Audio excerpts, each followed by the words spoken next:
السلام علی الحسین۔ وہ تو کہتا ہے مجھ سے مانگو میں تمہیں عطا کروں گا۔ مسئلہ یہ ہے کہ ہم مانگنے کے لیے اس کے در پہ جائیں تو کیسے جائیں؟ اور کل میں نے یہ روایت امام فرماتے ہیں خدا سے ایسے مانگو جیسے بچہ ماں سے مانگتا ہے۔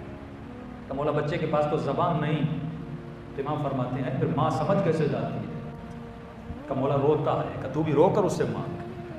زبان سے مت کہہ کہ مجھے کون سی پریشانی ہے، اسے رو کر بتا کہ تمہارا مسئلہ کیا ہے، اسے رو کر بتا کہ تمہارے وجود میں پریشانی کون سی ہے۔ ہمارا شیعہ وہ جو ہمیشہ دائم الوضو رہتا ہے، اور اس کا اثر یہ ہے اور اس کی وجہ یہ ہے کہ کل بھی بتائی تھی کہ قرآن کے قصے ہمیں کچھ سکھانے کے لیے آتے ہیں۔ جب جناب آدم نے رخ کیا جنت سے اس گندم کے دانے کی طرف یعنی دنیا کی طرف رخ کیا،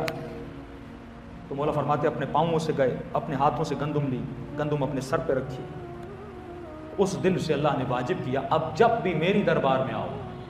تو اپنے ہاتھوں کو دھویا کرو، کیونکہ تو بھی اپنے جد آدم کی طرح اسی گندم کے دانے کے پیچھے صبح سے نکلتا ہے رات تک، اور اسی گندم کے دانے کی وجہ سے کبھی نماز کو چھوڑ دیتا ہے،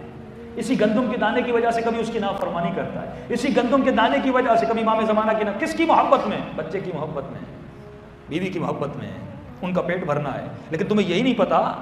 کہ تمہارا رزق معلوم ہے، آج بینک بیلنس کتنا بھی جمع کر لے یہ مال ہے، رزق نہیں ہے، لیکن پھر بھی کوئی بات نہیں کہ تو جاتا ہے اس گندم کے دانے کی طرح، اور کس کی طرح جاتا ہے؟ اپنے جد کی طرح جاتا ہے، آدم کی طرح۔ تو اب میں تمہیں بلاوا دیتا ہوں کہ آ جا میری نماز میں، کیونکہ دنیا ظلمت ہے، نماز نور ہے۔ تو میں تمہیں حکم دیتا ہوں آنے سے پہلے، کیونکہ یہ ہاتھ پیسوں کو لگے، یہ گندم کو لگے، یہ مال دنیا کو لگے، تو آنے سے پہلے ہاتھوں کو دھویا کر۔ اس دنیا کے معاملے میں کبھی جھوٹ بولا، کبھی غیبت کی، کبھی مال کثرت کی وجہ سے تہمت الزام تراشیاں کی، کبھی کچھ بھی کیا اپنی زبان سے، اب آنے سے پہلے منہ میں کلی کیا کر،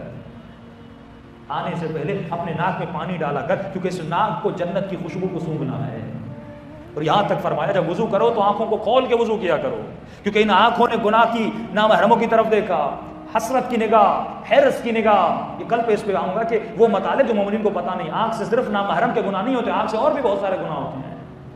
فرمایا اب آنکھوں میں بھی تیرے وضو کا پانی جانا چاہیے۔ دایاں بازو دھویا کر، کیونکہ یہ بھی اس مال کی طرف پڑا، بایاں بازو دھویا کر، سر کو مسا کیا کر، کیونکہ آدم نے سر پہ گندم رکھی تھی، پاؤں کا مسا کیا کر، اور اگر بہتر ہو تو وضو سے پہلے پاؤں کو دھویا کر، یہ مستحب ہے،